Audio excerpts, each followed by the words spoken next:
இந்தாயா வீட்டு வரி. ஏய், வீட்டு வரி கேட்டா உண்டியல கொடுக்குற காசுங்கடா. குளிக்கி பாரு. வா வா வா. ஏய், என்னடா வா வா. இதுல இருந்து எப்படி காசு எடுக்கிறதுனா? இவனுங்க கிட்ட வரி பணம் வாங்குறதுக்குள்ள நமக்கு வயசாயிடும். மாமா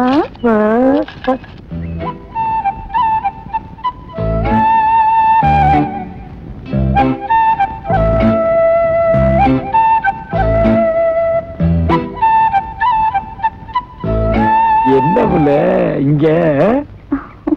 அட என்ன புள்ள புதுசா வைக்கப்படுற? பட்டாளத்துக்கார மாமா தான் சொல்லுச்சு, உன்னை பார்த்த உடனே வெக்கப்பட சொல்லுச்சு. அதான் வெக்கப்பட்டுட்டு போலாமேன்னு வந்தேன். எப்படி இருக்கு மாமா வெக்கம்? ஐயோ, நீ வெக்கப்படுறத பார்த்தா எனக்கு ஒரு மாதிரியா இருக்கு புள்ள.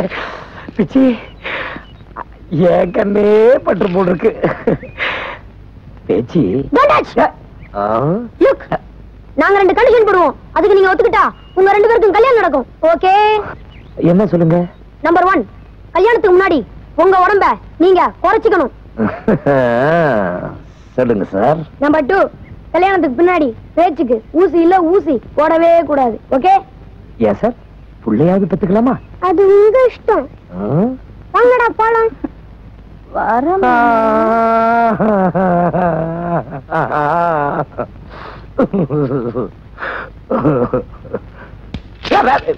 என்னடா?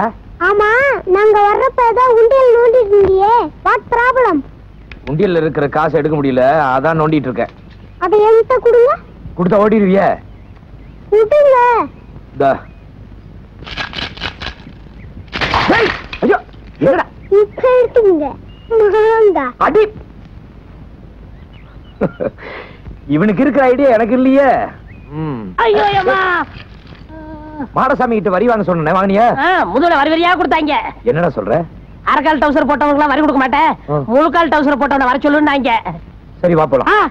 அங்க போகலப்பா, என்ன அடி பின்னி எடுத்துட்டாங்க. அப்படியா? காசு பொறுக்கிக்க, அந்த பொறுக்கிய நான் பாத்துக்கிறேன். அப்பா நான் தப்பிச்சேன்.